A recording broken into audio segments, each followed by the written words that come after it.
Assalamualaikum warahmatullahi wabarakatuh. Sahabat sekalian, alhamdulillah berjumpa lagi kita ya.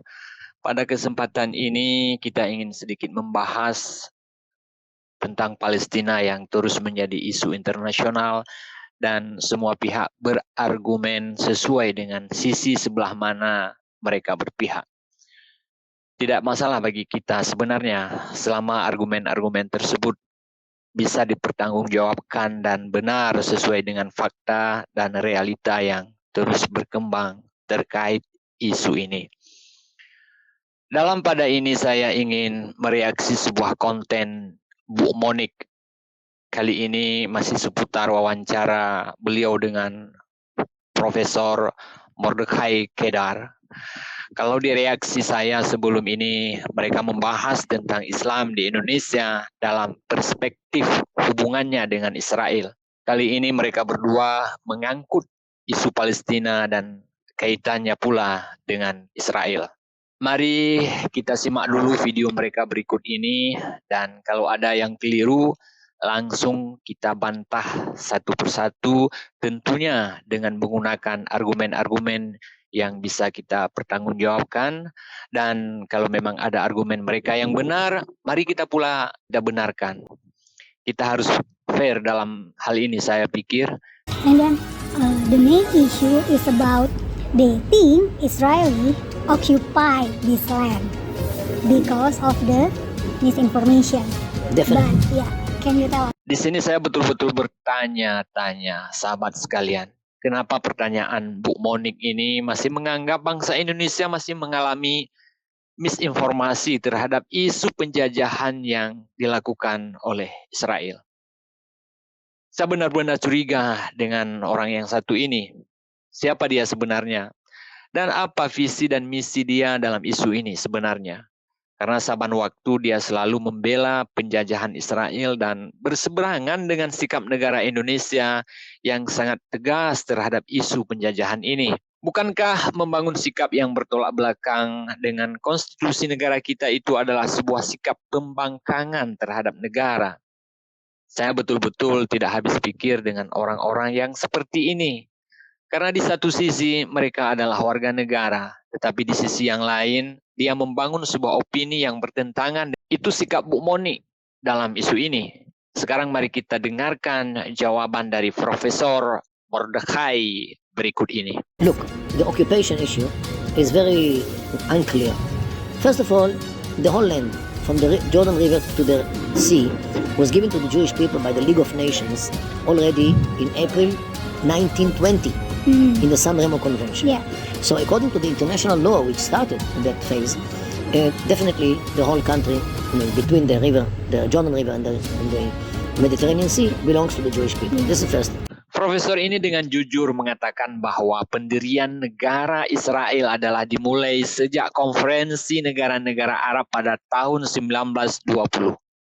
Negara-negara Arab pada waktu itu memberikan sedikit tanah lah untuk Israel untuk mendirikan negaranya.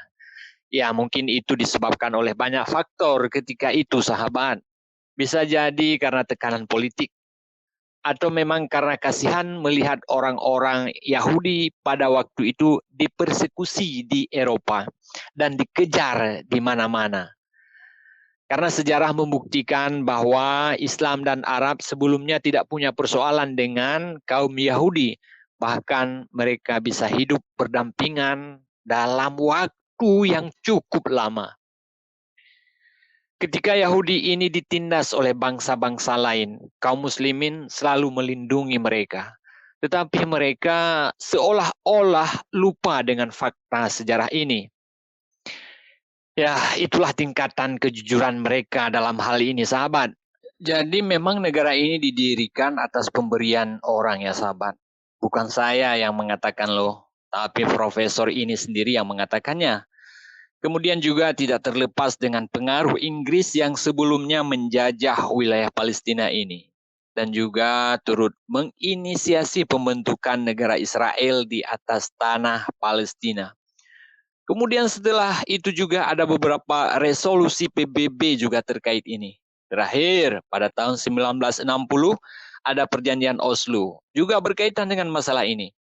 Terlepas dari itu semua, sahabat sekalian, wilayah Israel yang disepakati dari semenjak 1920 sampai dengan 1960 terus berubah-ubah.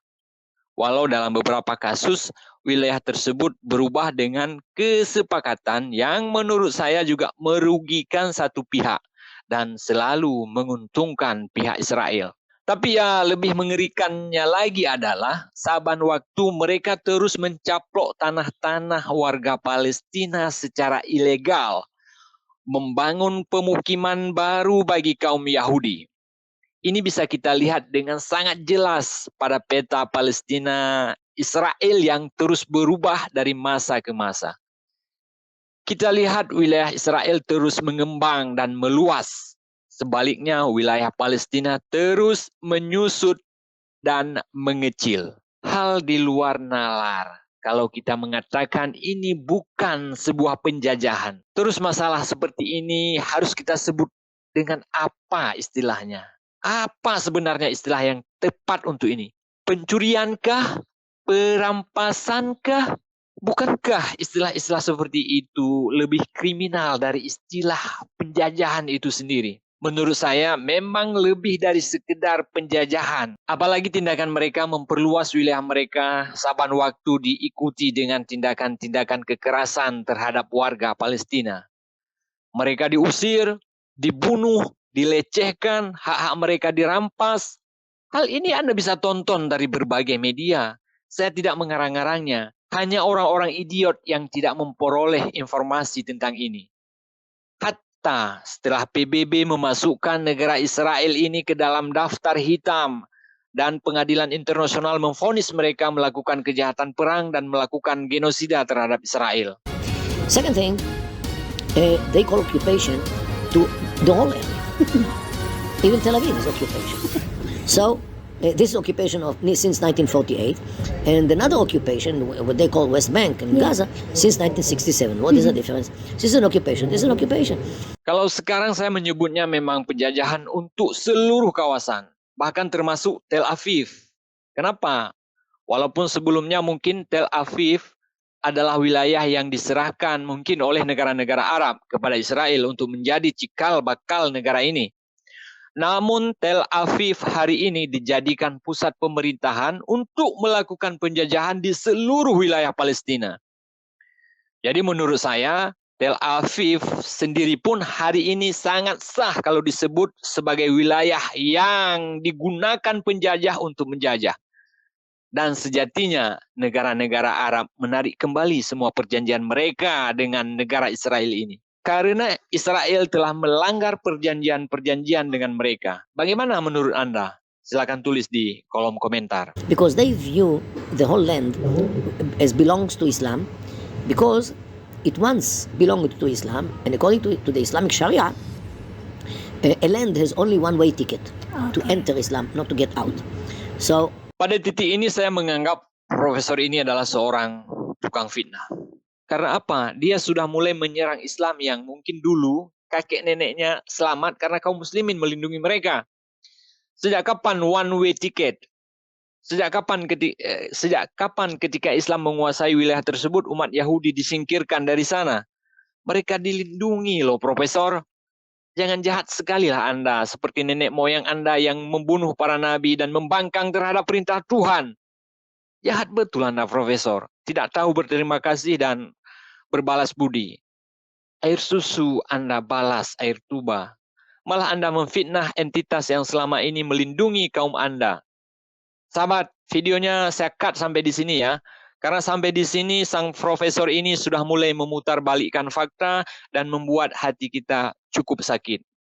Tapi poinnya saya pikir sudah kita dapatkan bahwa konten mereka berdua ini sedang membela penjajah Israel dan menyudutkan kaum muslimin yang selama ini selalu melindungi kaum Yahudi tersebut. Walau dalam sejarah mereka acap sekali melakukan pengkhianatan terhadap kaum muslimin. Cukup sudah, lembu saja tidak jatuh ke dalam lubang yang sama berkali-kali. Apalagi kita sebagai manusia yang dianugerahi akal fikiran oleh Allah Subhanahu wa taala. Insyaallah tidak akan tertipu berkali-kali oleh kaum pengkhianat seperti ini. Akhirnya saya mengajak semua sahabat untuk menyimak video berikut sebagai kesimpulan. Saya akhiri reaksi ini dengan mengucapkan wassalamualaikum warahmatullahi wabarakatuh. Free, free, free Palestine. Oleh karena itu, kita tidak bisa memisahkan diri dari Palestina, dan Palestina butuh kita, dan kita juga butuh Palestina. Indonesia sudah menunjukkan itu. Sejak 1948 kita ditekan agar mengakui kedaulatan negara Zionis Israel, tapi Indonesia menolak.